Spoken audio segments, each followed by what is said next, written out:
5월 학평 지문인데, 제가 이 지문을 보고 수업을 한 건 아니고, 그냥 문득 요즘 이제 이거를 지금 애들이 계속 다뤄주고 있는데, 이 교재가 지금 언제 나왔었냐면, 24학년도에 나왔어요. 그러니까 2년 된 교재잖아. 이 교재 구성을 내가 안 바꾼 이유가 있어요. 왜냐면, 그러니까 3년차 교재죠. 왜냐면 이 교재 구성이 너무 완벽했고, 근데 사실 여기 너무 쉬워서 그냥 애들한테 과제로 내주고 고3들 대상으로 수업을 안 하다가 지금 이제 제가 이번 중간고사 때 중2, 3까지 수업을 하면서 뭐가 문제인지 정확하게 알았어요. 연역법, 기납법을 중3 때 배웁니다. 그러니까 문제가 뭐냐면 고등학교 때는 다 알고 있다고 전제했던 연역법, 기납법을 애들이 중3 때 그냥 흘려버린 거야. 그럼 그 상태에서 고3까지 가니까 구멍이 나 있어요. 근데 문제는 중3들 데리고 학교에서 수업은 안 될 수가 있지만 고3들 데리고는 5분이면 수업이 되거든. 그래서 결론은 뭐냐. 이 흐름을 중2 대상, 중3 대상, 고1 대상, 고2, 고3 대상으로 다 수업을 해봤어요, 제가. 오케이, 결론이 나왔죠. 이게 지금 중등부터 잡았다면 되었을 부분인데 안 잡혔기 때문에 오히려 고3들이 이거를 필요로 하더라. 고1, 고2들도 당연히 수업이 되겠지만. 그래서 4페이지, 6페이지를 좀 진지하게 풀어보셔야 되고, 우리가 지금 진도를 나가야 되기 때문에 보충 영상 드릴 건데 어차피 보충 영상 안 보고 오는 거 알기는 아는데요. 여러분 4페이지, 6페이지는 한 지문에 많아도 4분 이내고 특히 4페이지는요. 여기 나와 있는 5개의 정보 단위로 끝나요. 그런데 읽어보셨으니까 아시겠지만 지금 5월 학평에 표상이라는 단어가 나올 거예요. 근데 이 표상이라는 단어도 사실은 이 평가원 기출에서는 플러스 경험, 마이너스 경험으로 경험과 선험으로 나눠놨거든. 그럼 봐봐. 경험할 수 있는 게 있고 경험 못하는 게 있어요. 나왔지. 2단락에서 경험되는 정보가 있고 경험이 안 되는 정보가 있어요. 그 다음에 나지문에서 가지문도 마찬가지야. 그러니까 이 지문이 소화가 되려면요. 여기서 얘기하는 정보 세팅이 딱 돼야 되는데 이거를 제가 깔끔하게 지금 한 흐름으로 잡아드릴 거고 꼭 풀어보셔야 돼. 두 번째는 뭐냐면 자 봐라. 까마귀는 검정색이야. 맞니? 갈매기 무슨 색이니? 흰색이라고 얘기하는 이유는 우리가 사례 하나하나를 본 거예요. 그래서 사례를 하나하나 뭐 했어? 시각 정보로, 감각 정보로 처리해서 1번 세계를 2번 감각 정보로 처리해서 3번 귀납적 사고를 통해 인식한다. 이게 인식론이야. 우리가 만드는 지식은 다 그렇게 만들어져요. 또 두 번째, 다시 한번 특수한 사례들을 오감, 감각 경험으로 2번 만들어서 3, 사고, 귀납 추리를 통해서 1번 한다. 그러니까 지금 이 지문은요. 첫 문장, 두 번째 문장 둘 다 인식론 1, 2, 3, 4단계를 설명을 했어. 그러면 이 인식의 사고 과정 1, 2, 3, 4단계는 성립될 수 있느냐라고 의심해 보는 게 회의론이고 왜 회의론을 가져보냐면 이 인식에 의해서 만들어진 지식이 논리적 타당성을 갖느냐를 설명하기 위해서야. 자, 그러면 우리는 현대 과학에서는 근현대에서는 무조건 귀납과 경험주의로 지식을 만들어요. 그런데 귀납과 경험주의의 한계는 뭐니? 연역적인 부분이 없다 보니까 논리적으로 절대적으로 참이라고 입증을 못하는 한계가 분명히 존재하지만 이 귀납이 틀렸다는 반증은 연역적이라는 거야. 그게 바로 이 8페이지 지문이야. 그래서 연역이 귀납의 반증을 입증해내기 때문에 그래서 과학적 지식도 연역적 방법으로 할 수가 있으니까 논리적 타당하다라고 하면서 귀납법의 한계를 보완하고 다시 10페이지로 와서는 다시 회의론으로 갑니다. 그래서 어떻게 되냐? 첫 번째 지문 인식론, 두 번째 지문 회의론, 다시 세 번째 지문 인식론에 의해서 만들어진 인식론을 구성하는, 지탱하는 경험주의 기납론에 대한 논리적 지탱과 다시 그 한계를 또 봐. 이렇게 왔다 갔다 하면서 우리가 지금 현대과학에서 하고 있는 현대의 어떤 지식체계를 지탱하고 있는 귀납법 경험주의에 대해서 확립도 가해가고 하지만 그 한계도 따져보면서 논리적 타당성을 부여해가는 그런 흐름인 거거든. 그럼 여기서 이제 오세요. 이쪽 따라서. 중요한 흐름은 제가 여기다 이제 써놓은 것들인데 여기서 중요한 흐름은 이거야. 아까도 얘기했죠. 자, 갈매기 흰색이야. A 갈매기, 1번 갈매기 흰색이었어요. 2번 갈매기 흰색이었어요. 우리가 지금까지 본 평생 N번 갈매기도 흰색이야. 그러면 우리는 세계에 관한 정보, 사례들을, 대상들을 어떻게 인식을, 어떻게 처리를 하죠? 2단계. 오감, 감각, 경험으로 인식을 해. 눈으로 보고. 코로 냄새 맡고, 혀로 맛보고, 귀로 듣고, 촉각으로 해서 오감으로 경험해. 그러면 그게 우리 뇌 속으로 가서 어떻게 되니? 귀납 추리를 통해서 갈매기는 흰색이야라고 일반 법칙을 끄집어내죠. 자, 이게 바로 뭐냐? 이게 바로 경험적 지식이에요. 그리고 다시 한번 얘기한다. 근현대 학문과 지식체계는, 유의미한 지식체계는 100% 경험주의로만 가요.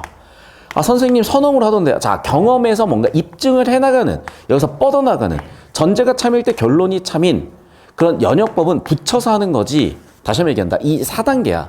그럼 문제는 이러한 인식론에는 논리적으로 타당하냐는 거죠. 그럼 인식론에 대해서 의심해서 논리적 타당성을 따지는 게 회의론이라고 했고, 회의론의 1단계는 과연 본질은 존재하느냐야. 자, 우리는 그 본질을 착각 없이 진동 왔나? 라고 착각 없이 우리는 처리할 수 있느냐야. 세 번째는 우리는 귀신이 안 들렸냐? 그래서 우리의 뇌는 정상적인 사고를 하느냐? 우리는 통속의 뇌는 아니느냐? 여기까지 다 따져보는 거예요. 그래서 제가 아까 4페이지, 6페이지, 8페이지, 10페이지를 과제로 내드리는 이유가 방금 제가 얘기한 거 5분짜리를 여러분은 4개 지문으로 나눠서 볼 수 있는데 이거 보셔야 돼요. 왜냐면 이게 보셔야 이 지문이 소화가 돼. 자, 이 지문은 처리가 안 돼야 되는 이유가 결정적으로 이러한 앞쪽에 나와 있는 지식들을, 이 평가원 기출들을 배경식으로 하고 있기 때문이에요. 자, 여기 주황색 기준으로 잡아주세요. 자, 그래서 가의 일단락의 주제는 이상주의 철학자와 쇼펜하우의 논쟁인데, 자, 이상주의 철학자는 이성을 가지고 본질 파악이 가능하다고 봤고, 쇼펜하우는 그게 불가능하다고 봤어요. 왜냐하면 우리의 이성은 두뇌작용일 뿐이라 그랬는데, 아니, 두뇌작용을 통해서 본질 파악하면 안 되는 거야. 자, 여기서 중요한 건 이건 것 같아. 즉 무슨 얘기냐면 실제와 우리의 관념이 같지 않다는 얘기를 한 것 같다. 선생님 왜 그렇게 읽으시나요는 아까 얘기했었던 저 6페이지 지문이에요. 6페이지 지문에서 뭐라고 돼 있냐. 내가 우리 집에다가 우리 저기 냉장고에다가 사과를 넣어놓은 지 한 달이 됐어요.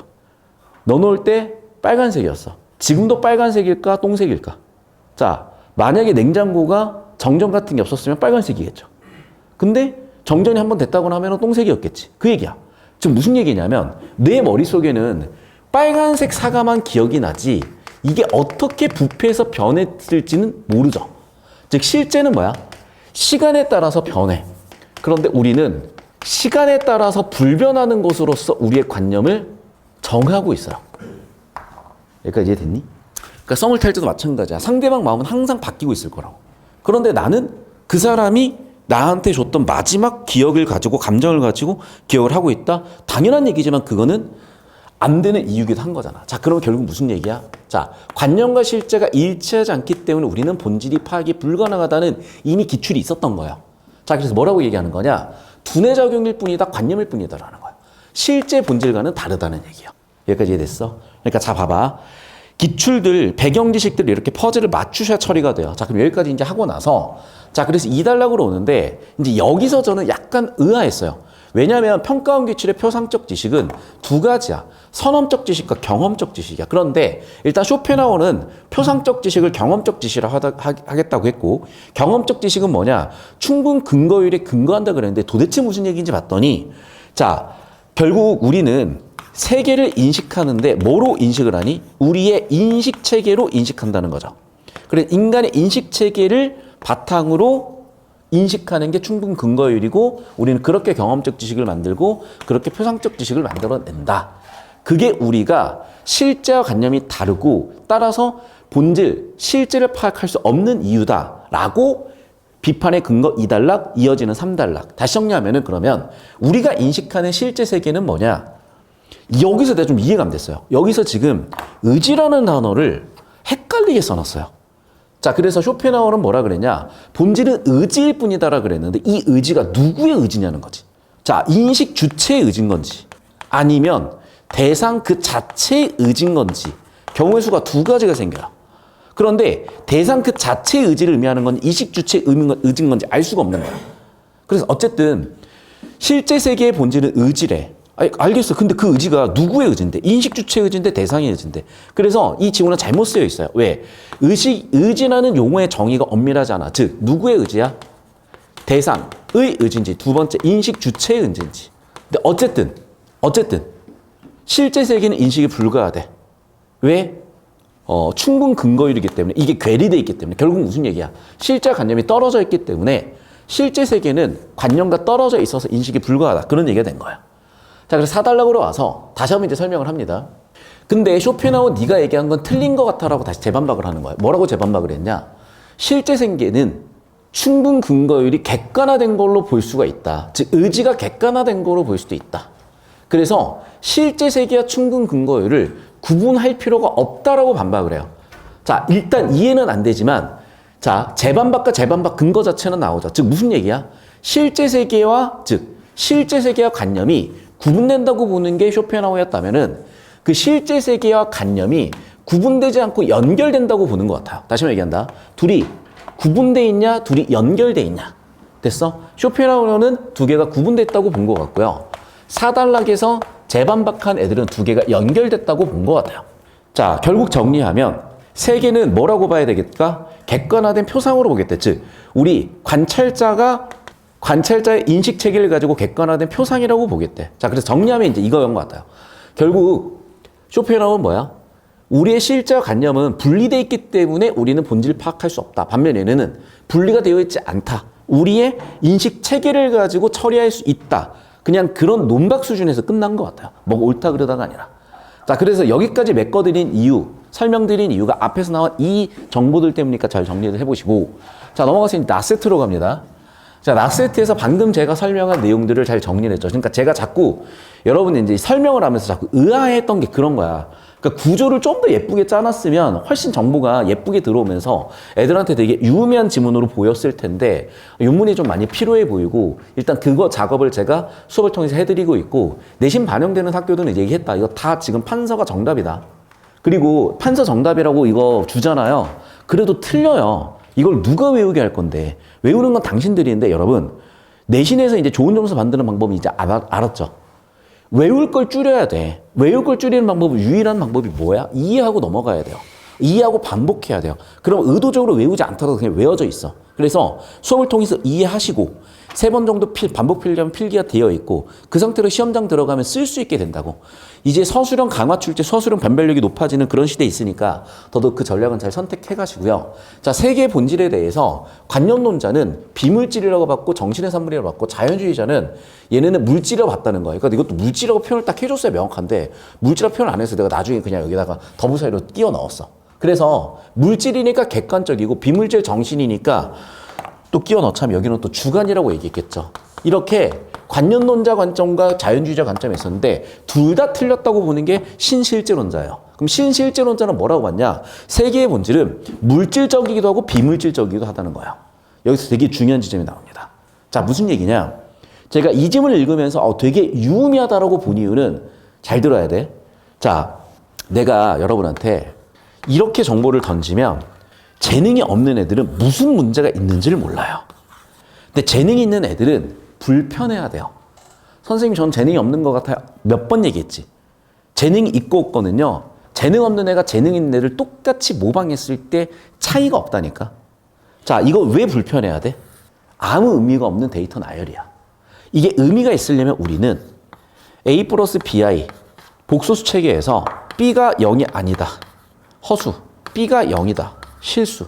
다시 그 안에서도 A가 0이냐 0이 아니냐를 가지고 순허수냐 아니냐를 나누는 체계가 중요하다 그랬지.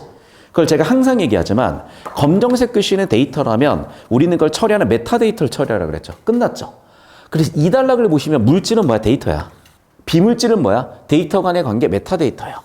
신실제론자는 뭐라고 얘기한 거야? 우리가 세계를 볼 때는 물질 그 자체로 보면 안 되고 물질과 물질 사이의 관계, 즉 비물질적인 측면까지 처리해야 된다라고 얘기하는 거예요. 여기까지 됐어? 자, 그래서 3단락으로 가게 되면 자, 그럼 우리가 찬거짓을 판별할 수 있는 건 뭐냐? 잘 봐, 얘들아. 물질 자체는 찬거짓 판별할 게 없지. 물은 물이지. 산은 산이고. 그러면 우리가 지식적으로 유의미한 건요, 물은 물이다가 아니야. 진이 판정이 되는 찬거짓이 판정이 되는 애들이라는 거예요. 그러면 그 찬거짓 판정이 되려면 뭐야? 정보 간의 관계, 물질 간의 관계, 즉 비물질적인 측면에 대해서 우리는 찬거짓 판별이 되는 거죠. 그래서 손이 있어. 그 손을 언어적으로 글로 표현하면 당연히 추상적이고 비물질적이 되는 거죠. 그럼 우린 뭐 해야 되는 거야? 자, 다시 한번 얘기한다. 3단락의 준제는 뭐야? 창거지시 판별이 되는 애들을 의미장이 있다라고 했고, 의미장인 애들은 실제한다고 표현했는데, 이 의미장을 설명을 잘 못해놔서 그냥 간략하게 예시로 설명드리면, 의미장이라는 거는 손도 글로 표현한 것도 둘 다 이 관계도 전부 다 의미장이라는 거야. 자, 여기서 중요한 건 뭐냐? 다시 한번 얘기하지만, 세계의 본질은 뭐다? 둘 중 하나만 존재하지 않는다는 거야. 자, 뭐가 있죠? 손이라고 하면 안 된다는 거야. 예시로서의 손이 있다는 거야. 손도 있지만 예시로서의 손이에요. 이해됐니? 자, 마이크가 있어요. 마이크라고만 얘기하면 안 된다는 거야. 강사의 상징으로서 마이크라는 거예요. 그렇게 뭐야? 우리는 이 세계를 바라볼 때 물질로만 바라보는 게 아니라 물질의 의미 또는 물질 간의 관계, 비물질적인 정보까지 처리를 해야 되고 그것을 통해 창거지 판별할 수 있다까지 얘기가 나오는데 자, 이 얘기는 무슨 얘기냐면 저 따라오세요. 제가 아까 우리 이제 논리철학 패스트트랙에서 뭐가 있냐면 8페이지 지문에 연역법과 귀납법을 가지고 설명을 해서 그 지문도 되게 어려워요. 근데 마지막 단락에 뭐가 나오냐? 경험적인 지식만이 유의미한 지식이라고 해요. 왜? 창거지 판별이 되니까. 그러니까 그 배경까지 엮여 있는 거야. 그래서 이제 작년에 A어 지문의 여파라고 보고요. 그게 이제 올해 6평이 어떻게 반영이 될지 궁금하고 니네 내신 6평 반영되니? 고3 6평? 그러면 이제 엮어서 봐야죠. 그런데 그래서 얘들아 내가 방학 때나 평소에 외부 지문을 자꾸 건드리려고 했던 이유가 외부 지문은 터지면 뭐 대응이 안 돼요. 공부량 이만큼 커지잖아. 그러니까 지금 시간적 여유가 있을 때 제가 엮어드렸을 때 좀 보세요. 제가 어차피 과제 안 내드리는 이유는 과제를 안 해오니까인데 이번에는 과제를 해와야 돼. 왜 웃는 거지? 안 해오잖아 어차피. 이제는 해와야 돼. 내가 최대한 좁혀서 드릴게요. 선생님, 그 작년에 A어 지문 출제됐었던 그거 출제 예측 세트 있죠? 그게 얘네가 방학 때 한번 나갔거든?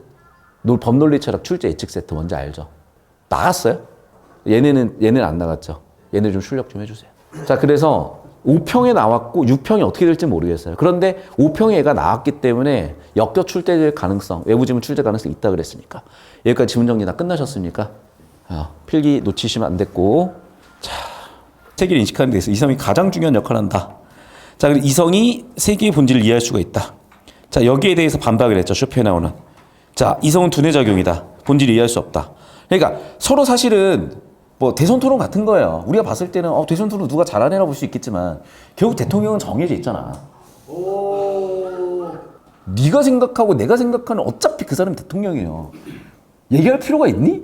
하지만 그렇지. 다음 대선이나 차차기 대선이나 차차차기 대선은 또 다를 수도 있는 거고 괜히 토론에서 잘못 물어뜯었다가 또 이번에 이제 또 깜빵을 갈 수도 있는 거고. 그렇죠. 이제 또 대통령제가 없어질 수도 있는 거니까. 뭐였지? 내각제 이런 거 할 수 있나? 자, 아무튼. 자, 둘이 지금 논박 구조다. 자, 그럼 쇼펜하우의 주장을 볼게요. 쇼펜하우는 뭐라고 주장을 했는데? 이런 자신의 주장을 세계는 나의 표상이다. 무슨 얘기일까? 세계는 나의 표상이라는 게. 자, 봐봐. 인식론 나온다. 1번. 사물을. 2번. 오감 지각해서. 3번. 두뇌 처리를 결과 우리는 4단계 인식했죠. 그게 바로 표상이고 인식론이라는 거야. 그럼 어떤 과정을 거치니? 그렇지. 우리의 사고 과정을 거친다는 거죠. 자, 우리의 사고 과정 충분 근거율을 따르는 충분 근거율은 뭐야? 우리의 인식 원리, 즉 1, 2, 3, 4단계를 얘기하는 거야. 쇼펜하우는 이러한 충분 근거율에 입각한 표상이 현실 세계에 경험하게 되는 근거이기 때문에 인간이 경험하는 세계는 충분 근거율에 한해서만 인식된 세계다. 그렇지. 우리는 결국 1, 2, 3, 4단계에서 인식한 결과만을 갖고 있는 거잖아. 즉, 우리가 인식한 결과는 결국 뭐다? 1, 2, 3, 4단계에 의한 것뿐이다 라고 반복하고 얘기했으니까 굳이 형답이 안 칠게.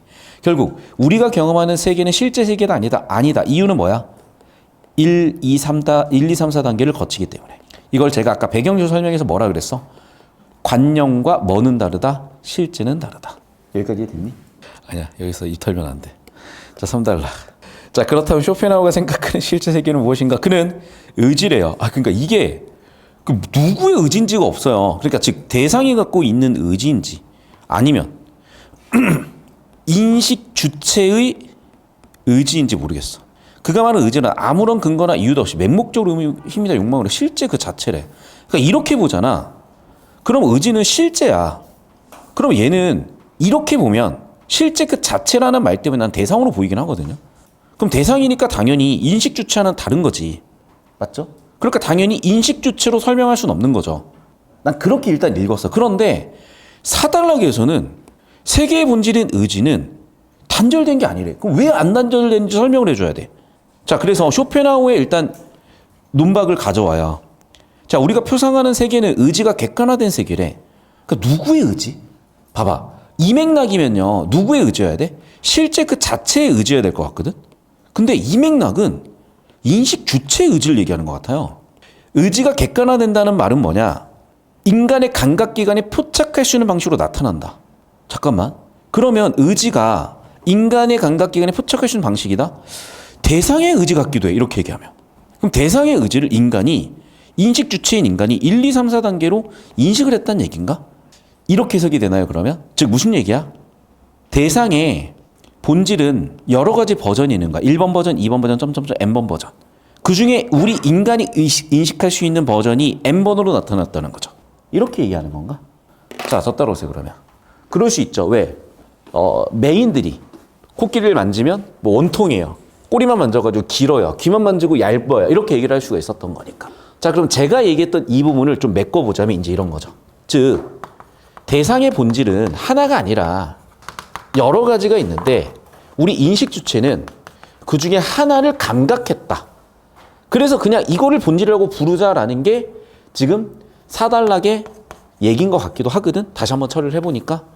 자, 그러면 나는 왜 이렇게 메꿨냐. 이게 평가원 기출이 있었어. 이런 내용이. 필기해.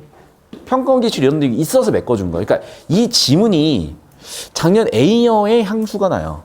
평가원 기출을 다 엮어놨어. 그래서 올해 6평이 어떻게 될지 모르겠어요. 그러니까 이게 어떤 본능적인 어떤 이 업을 한 20년 한 사람의 감각적인 부분인데 제가 6평 전에 갑자기 얘를 끌고 온 이유들이 있었을 거니까 이 지문 말고 저런 지문들을. 자, 그래서 그 얘기를 하는 거다. 결국에는 뭐다? 자, 결국 즉 본질의 n가지 버전 중 하나를 우리가 어떻게 한 거다? 인식한 거다. 따라서 완전 구분된 게 아니다. 그러면 충분히 반박될 수 있죠. 우리가 본질 전체는 처리할 수 없더라도 우리가 인식한 뭔가의 버전은 처리할 수 있다. 됐니? 따라서 의의 밝히면서 끝났죠. 즉 내가 방금 얘기한 거지. 본질은 1번, 2번, 점점점 n가지니까 본질을 이해할 수 없다라는 거는 본질 전체를 처리할 수 없더라도 우리 뭘 처리할 수 있다? 우리의 인식으로 한 가지 버전 정도는 처리할 수가 있다. 여기까지 되셨어요? 이렇게 처리해보시면 충분히 메꿔지지 않았을까 싶어. 자, 필기 정리하십시오. 되게 중요한 질문 했던 것 같고 고3들한테 많이 필요하겠는데 자, 세계의 본질은 무엇인가? 관념론자들은 뭐라고 봤다? 비물질적이다. 반면 자연주의자는 뭐라고 봤다? 객관적 대상이다. 봐봐. 실험관찰이라는 단어를 실험관찰을 읽으면 안 되고 경험으로 읽어야 되죠. 여기는 그러니까 선험적으로 봤고 여기는 경험적으로 봤지. 하지만 뭐야? 둘 다 한계가 있다. 그래서 신실제론을 제안했다. 그럼 뭐야? 선험 플러스 경험 둘 다 오겠다는 거죠. 물질, 비물질 둘 다 오겠다는 거죠. 필기하십시오. 필기 다 했죠? 자, 2단락. 신실제론에 의하면 자, 물질적인 것은 물론 비물질적인 것도 실제하는 대상으로 보며 물질과 비물질 둘 다 실제한다. 모든 대상 각각 하나의 대상에 포함이 되는데 대상에 포함한 대상들은 설명할 수 있는 특정 법칙을 가지며 법칙 영역마다 다른데 뭔 얘기야 도대체? 아, 그 얘기죠. 봐봐. 대상 플러스 뭐야? 대상과 대상의 관계. 즉 데이터가 있으면 모두 들어와야 된다. 메타데이터도 들어와야 된다. 정보가 있으면 모두 있어야 된다. 구조도 있어야 된다. 다 처리하라는 거죠. 그래서 우리는 과일 있으면 과일만 보려고 해. 근데 그게 아니라 뭐야? 과일과 과일 주변의 관계를 봐야 된다. 아, 우리는 항상 뭐만 따지고 있어? 그렇지. 얘만 따진다니까? 근데 내가 계속 강조하는 게 뭐야? 이거예요. 왠 줄 알아? 이 다음으로 가야 돼. 애들아, 이런 거다. 제가 요즘 저 따라오세요. 아, 진짜 챗GPT 때문에 살았어요. 진짜로. 챗GPT가 앞으로 여러분 연애 상담은 챗GPT랑 하세요. 다 필요 없어. 그냥 챗GPT가 최고예요, 그냥. 봐라. 챗GPT한테 니네가 이 질문을 딱 던져주고 야, 표로 요약해줘. 바로 나오죠. 내 말이 그 말이야. 그럼 이제 너희는 어떻게 해? 얘를 표로만 처리하지. 자, 여기서 중요한 거야. 저 보세요. 여러분, 얘나요.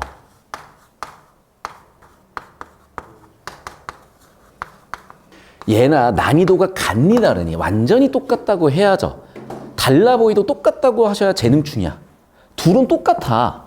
난이도가. 근데 봐라. 너 이거 계산할 수 있지. 계산할 수 있지. 이거 계산기 넣는 바보도 있니? 이거를 손으로 계산하는 애들도 있어요. 이걸 계산기에 넣고 이걸 손으로 하지. 그 얘기야. 무슨 얘기인 줄 알아? 기계는요. 내가 할 줄 아는 걸 기계에다 외주를 주는 거야. 이해돼? 근데 내가 지금 사고 강사를 하면서 되게 답답한 부분이 뭐냐면 외주를 줘서는 안 되는 걸 자꾸 외주를 준다니까, 강사한테. 예를 들면 뭐야? 우리 애가 공부를 안 하려고 해요. 그럼 어떻게 하면 되니? 옆에서 PT를 하면 돼. 과일 해가지고 같이 해주면 돼. 그럼 꾸역꾸역 하거든? 근데 그게 언제까지겠어? 딱 중학교 때까지야. 언제까지겠어? 운동선수도 딱 중학교 때까지예요. 성인 되잖아요. 옆에서 누가 목줄 끌고 다니면서 어떻게 하니? 대표적으로 이런 거야. 요즘 이제, 전 야구를 안 보지만, 야구를 전혀 안 보지만, 요즘 KT에 고릴라 한 명 나왔어요. 고릴라 한 명 나왔어. 진짜 걔는 난 딱 보고 응원가를 딱 듣고, 아이, 알았어. 고릴라인 거야. 고릴라. 그래서 응원가에 들어가는 가사가 워 이거밖에 없어요. 완전 고릴라야, 진짜. 나도 나름 야구를 했잖아.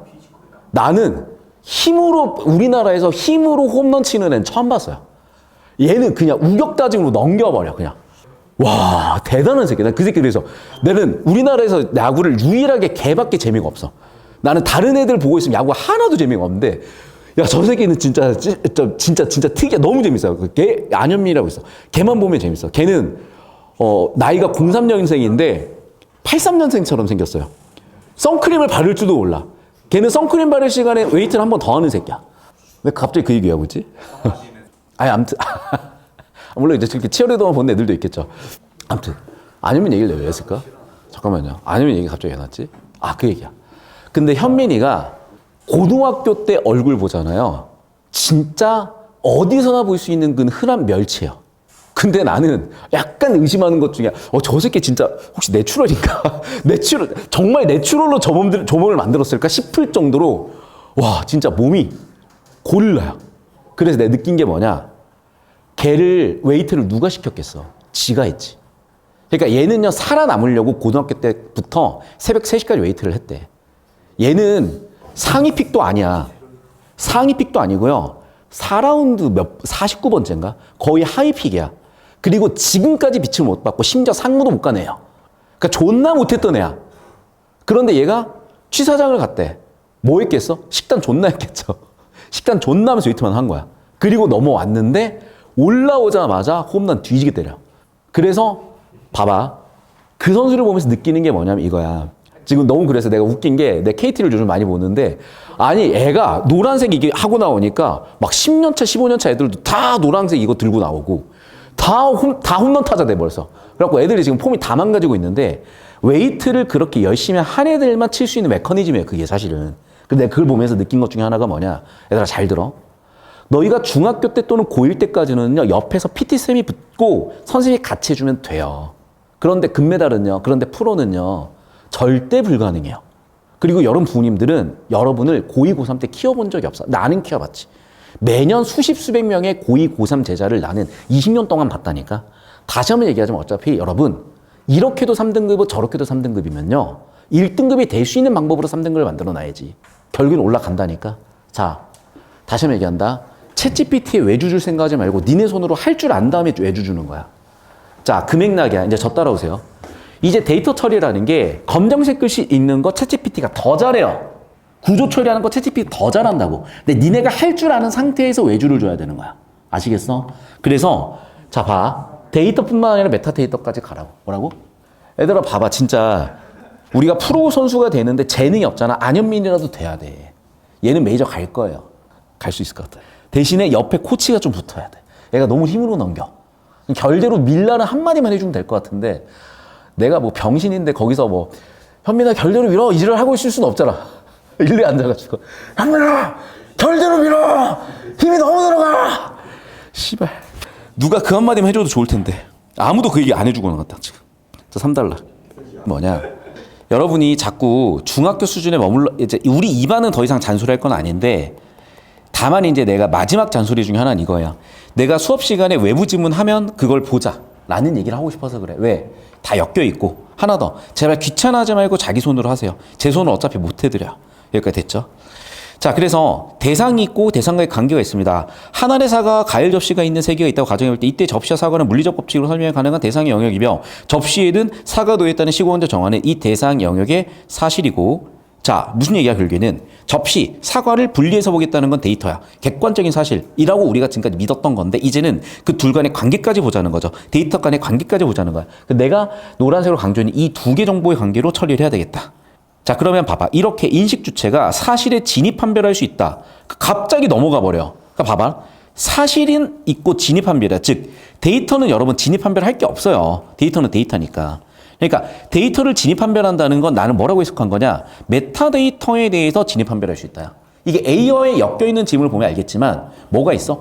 대상 언어가 있고 상위 언어가 있어. 메타 언어가 있어요. 그래서 대상 언어는 그냥 팩트야. 근데 거기에 대해서 참거짓을 판별할 수 있으면은 메타 언어, 상위 언어가 되면서 참거짓을 판별할 수 있다는 얘기로 가는 거거든.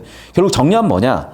사실 그 자체, 정보 그 자체가 중요한 게 아니라 정보의 관계까지 처리하라는 의도로 읽으시고 우리는 정보 그 자체를 진입 판별하는 게 아니라 정보의 관계를 진입 판별할 수 있다라고 얘기하는 거예요. 왜냐면 봐라. A라는 글씨가 있다 없다를 1번 선지에 놓고 물어보는 일은 없어요. 초등학교 1학년 아니면. 모든 선지는 지문에 나와 있는 정보를 재조합해서 정보의 관계를 묻는 형식이지. 그러니까 모든 선지 판단, 모든 진입 판단은요. 메타데이터를 묻고 있는 거야. 자, 그래서 의미장애란 인식 주체가 어떤 대상, 어떤 영역 대상을 인식할 때 대상이 구체적 특정한 방식으로 나타나는 조건이나 배경으로 봐봐. 조건이나 배경이라고 얘기하잖아. 이게 지금 메타데이터야. 진입 판별이 되는 애, 메타데이터, 조건이나 배경. 예를 들면 내 손은 봐. 이거는 사실이에요. 나의 신체라는 의미장애 나타나는 내 손을 또 글로 묘사할 수도 있죠. 그러면 이거를 글로 묘사했다니까 이게 바로 뭐야? 메타데이터로 만든 거죠. 즉 정보 간의 관계로 나타낸 거죠.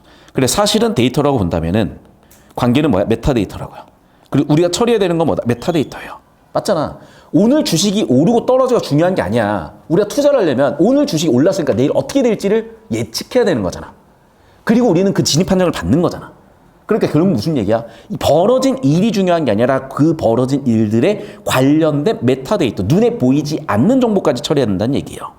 자, 그리고 세계에는 무수히 많은 의미장이 동등하게 존재하고 모든 의미장에 나타나는 손들은 각각 의미장에서 실제이다. 이게 무슨 얘기인지 내가 좀 헷갈리는데 결국 이 얘기인 것 같아. 데이터가 조합을 갖게 되면요. 자, 데이터가 조합을 갖게 되면 여러 가지 경우의 수가 나타나죠.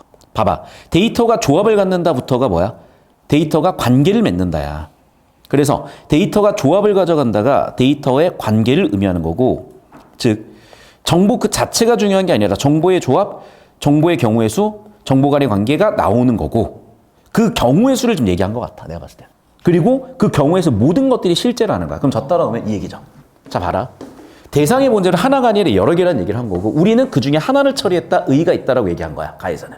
나에서는 정보들은 서로 관계를 맺기 때문에 가능한 모든 경우의 수를 다 처리해야 된다야.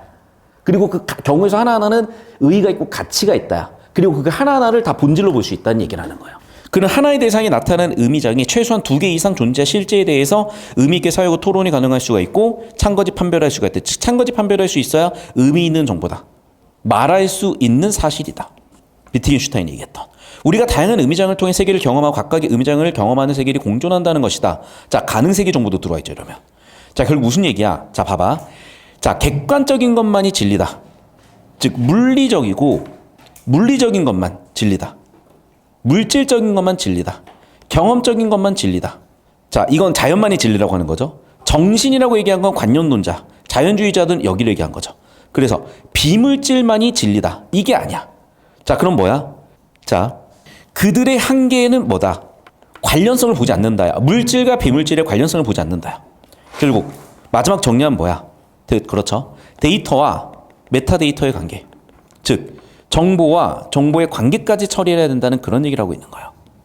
자, 주제구조로 봐야 되겠는데 1번 특정 철학적 관점의 변천 과정을 설명하고 해당 이론의 발전 과정을 전망하고 있다. 발전 과정 같은 건 없고요. 변천도 잘 모르겠어요. 왜냐하면 논박이라든지 이런 게 나왔으니까. 뭘 찾아야 돼? 논박이요. 자, 논박 보자. 자, 주장 이론적 장점 아니죠. 논박이니까. 영향 아니죠. 논박이니까. 공통점과 차이점도 가능은 하지만 얘보다는 논박 5번이어야 되겠죠. 됐니? 그래서 봐봐.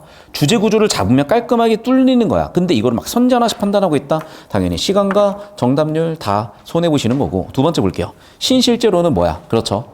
물질적인 세상과 그 다음에 비물질적인 걸 다 처리해라. 즉 무슨 얘기니? 대상과 그 대상 간의 관계까지 처리하라는 걸로 보셔야 되겠죠. 자, 의미장에 나타나는 대상은 그렇죠. 이것들이 그 자체로 보다 실즉 본질이다라고 얘기했죠. 1번 당연히 괜찮은 선지고.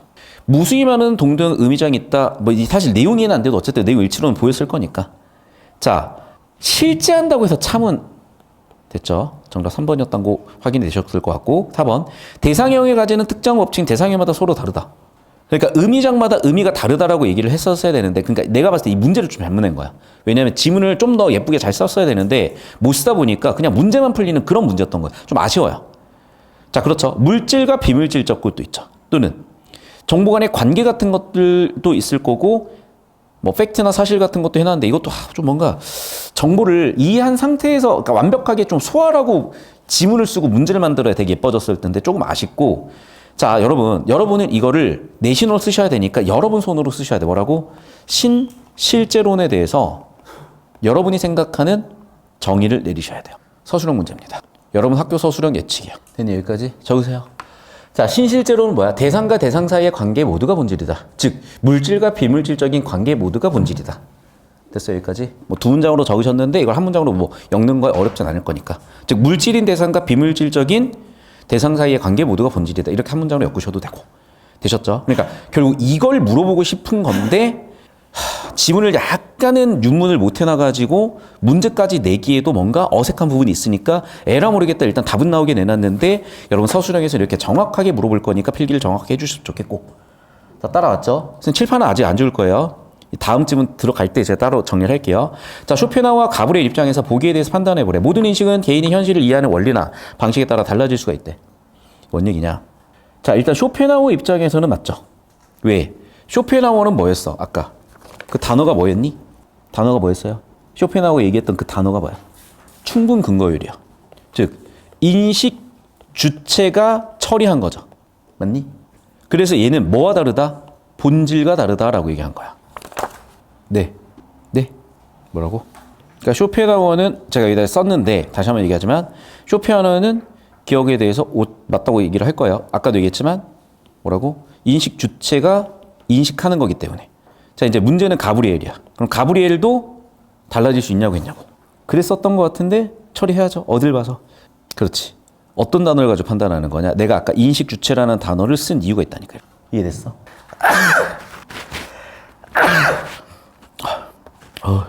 그래서 쇼펜하우어, 가브리엘 둘 다 뭘 인정하고 있어요? 인식 주체를 인정하고 있잖아. 그래서 아마 기억은 둘 다 동의할 것 같고요. 자, 니은 세계의 본질을 감각적으로 인식할 수 없으며 이성으로만 세계의 본질을 파악할 수 있다? 쇼펜하우어는 잠깐만요. 이런 얘기를 한 적이 없는데? 그지? 일단 이성으로만 본질을 파악할 수 있다고 하지도 않았잖아. 쇼펜하우어는 니은 반대고 가브리엘은요? 이거 판단이 안 돼요. 그 인식할 수 근데 있다고 했지 않았어? 그러니까 봐봐. 지금 감각적이면은 경험적이고 물질적인 거죠. 이성은 뭐야? 비물질적이죠. 둘 다 아니겠네요, 그러면. 봐봐.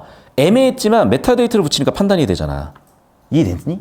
그러니까 내용을 칠하면 이 판단이 안 돼. 되게 중요한 지문을 준 거야, 나에서. 중요한 지점을 시사한 거야. 무슨 얘기야? 메타데이터를 붙여 판단이 되잖아요. 물질, 비물질 둘 다 처리 가능하다는 거 가브리엘이야. 둘 다 인식할 수 있다고 했단 말이야. 모든 경우 우리가 감각하는 세계에 한정되며 봐봐. 이거는 그럼 물질만 놓고 본 거지. 사물의 실제를 우리가 이해할 수 없는 거다. 자, 그럼 봐. 일단 인식 불가능하다는 쇼펜하우어죠. 그러니까 여기는 쇼펜하우어 거랑 맞아. 그런데 가브리엘은 우리가 이해할 수 없는 것이라 이해할 수 있다고 봤잖아. 일단 가브리엘은 인정하잖아. 왜? 물질만 얘기됐고 이해할 수 없다 그랬으니까. 자, 그러면 쇼펜하우어는 감각하는 세계만 한정돼서 이해할 수 없는 거다. 이거 쇼펜하우어 생각이네요. 왜? 봐봐. 쇼펜하우어는 뭐라 그랬어? 우리의 인식 체계로만 인식할 수 있다 그랬었잖아. 우리 인식 체계는 뭐야? 오감이잖아. 이해됐니? 그러니까 이 감각이라는 게 뭐야? 쇼펜하우어에 있어서는 인식 체계예요. 내가 1, 2, 3, 4단계 설명해줬잖아. 자연계를 구성하는 모든 대상 원자로부터 비롯된 물질로 물리법 법칙으로만 설명할 수 있다. 물질로만 보겠다는 거죠. 근데 봐봐. 일단 얘는 본질 자체가 설명이 안 된다고 본 입장이고 얘는 비물질 플러스 물질 다 온다고 봤으니까 어쨌든 틀렸지. 그러면 일단 정답은 4번 보이셨을 거고 얘 인정하지 않았으니까. 자, 하나씩 볼게. 쇼펜하우어는 기억과 니은에 모두 동의하겠군. 쇼펜하우어는 기억과 니은 모두 동의 아니죠. 쇼펜하우어는 디귿에 동의하지 않았다. 쇼펜하우어는 디귿에 동의하지 않았다. 리을에 동의하겠군. 오히려 디귿에 동의하고 리을에 동의하지 않았죠. 자, 가브리엘은 디귿과 리을 모두 동의했겠군. 둘 다 동의하지 않았죠. 리을에 동의하지 않고 맞아요. 니은도 동의하지 않았죠. 정답 4번 끝이네. 봐봐. 이걸 언제 풀고 있을래? 저렇게 처리해야지. 자, 이거 나온다 얘들아. 이거 어떤 식으로 나올까? 제가 봤을 땐 이걸 아예 서술형으로 OX를 하라고 나올 수도 있어요. 옆에다가 표 그려놓고 OX를 쓰라고 나올 수도 있어. 그렇게 객관시선지를 바꿀 수도 있어요. 맞잖아. 굳이 1, 2, 3, 4, 5번을 물어볼 필요가 없잖아. 정확히 아는 애들한테 OX를 아예 채우라고 물어볼 수도 있는 거야. 필기하십시오. 고3이 몇 살이야? 19살이야? 18살인가? 한국 나이로? 너 몇 살이야? 너 18이야? 19살. 19살. 방금 소름 끼쳤어요. 자, 7번 문제 보겠습니다. 기억과 니은에 대한 이해. 자, 기억이 인식 주체 경험하는 세계는 의지를 감각기관을 포착한 것이 지나지 않는다는 의미가. 니은의 여러 의미장으로 경험하는 각각의 세계들은 서로 공존할 수 없다는 의미가 담겨있대. 이건 또 뭔 얘기일까? 자, 선지 판단하고 있으면 안 되고요. 기억 니은의 출제 의도를 봐야 되는데, 자, 쇼펜하우어는 세계는 나의 표상일 뿐이다. 즉, 자, 인식 주체가 인식한 것이 세계다라고 얘기한 것 같고, 기억은. 자, 니은은요. 세계는 존재하지 않는다. 자, 니네가 얘기하는 뭐다? 다양한 버전이 존재하는 게 아니라 세계는 존재하지 않는다는 게 아니라 니네가 얘기하는 게 틀렸다는 거죠. 이건 반박이야. 맞지? 다른 주장에 대한 반박이야. 자, 그러면 기억은 가입장이잖아. 그렇지. 1, 2, 3, 4단계 대상을 2, 오감, 시각으로 봐서 미각으로 봐서 3, 귀납 추리해서 4, 인식에 다다르는 게 인식주체 경험하는 세계는 의지를 감각기관으로 포착한 것이다. 맞죠? 한계다. 지나지 않는다. 한계죠.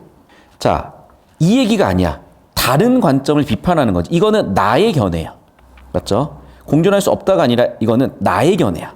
공존할 수 있다. 지금 나의 견해를 있다 없다를 뒤집어가지고 헷갈리게 된 거 보이시죠?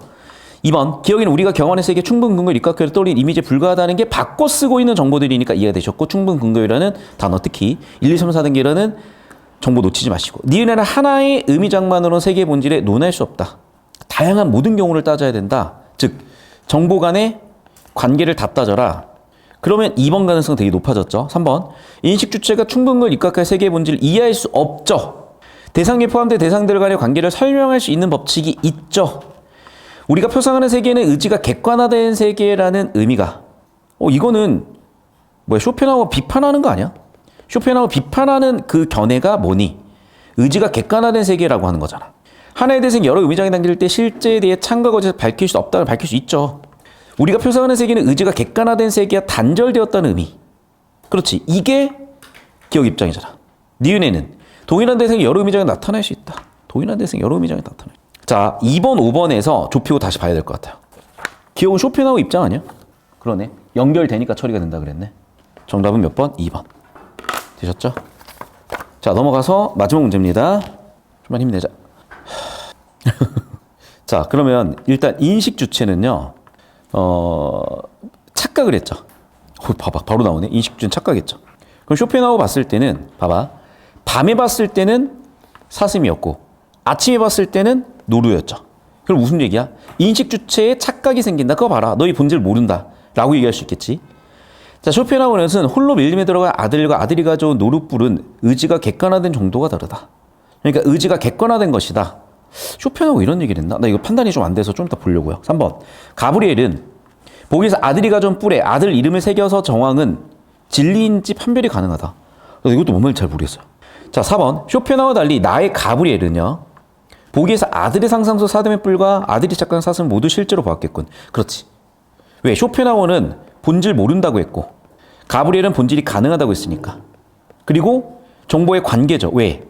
밤에는 사슴뿔이었고 낮에는 뭐가 됐으니까? 노루뿔이 됐으니까. 하지만 이름을 새겼으니까 그 자체로도 여러 가지 버전의 의미가 다 생겨난 거죠. 그래서 주제를 이해하면 나는 4번 다 괜찮아 보이거든.